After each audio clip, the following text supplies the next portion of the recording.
supposed to sit. "She wants to tango," I whispered. "So," he said with a shrug, "I play a tango. But you ask me, send her to Arthur Murray's.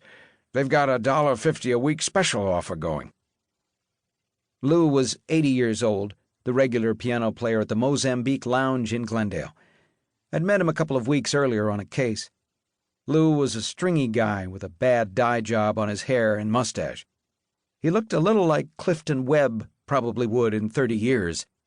Lou's philosophy was simple: make a buck if you can, and say whatever you feel like saying, because when you're 80, what are they going to do to you?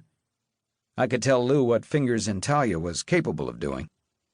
"Astaire taught me the foxtrot and the waltz," I said, ignoring Lou's advice. "She doesn't want a foxtrot. She doesn't want a waltz. She wants to tango.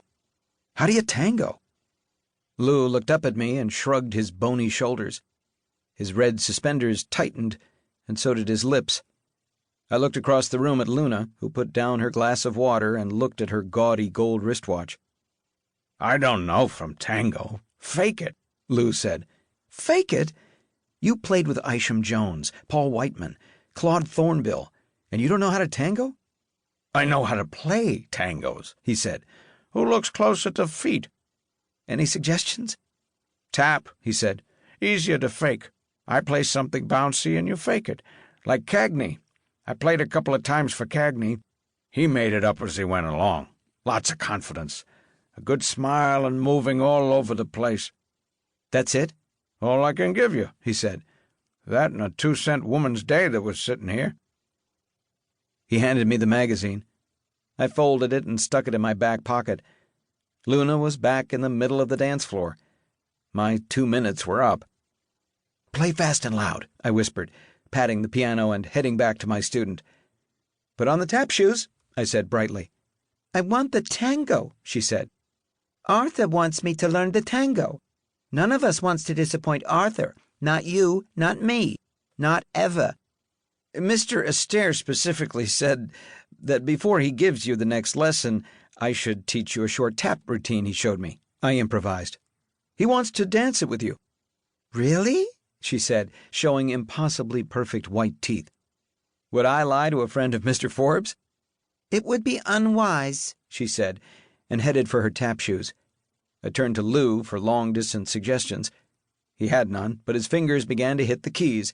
He played Nola as loud as the Steinway would let him. It didn't sound bad, except for a single clinker of a piano key. Luna got her tap shoes on and came clicking back to me. "I'm not enamored of that song," she said. "Arthur once had a friend named Lola." "The song is Nola," I said. "That's close enough," she said. "Gotcha," I said, and turned to shout, "Lou, how about a different song?" "One that's not named for a girl," Luna said. "One that's not named for a girl," I shouted to Lou. Lou stopped playing for a second, shook his head, and clearly said, "Meshuggah." He launched into "I've Got a Gal in Kalamazoo," which I thought was pushing things a little, but Luna nodded her approval. Lou hit the bad note again and rushed on past it.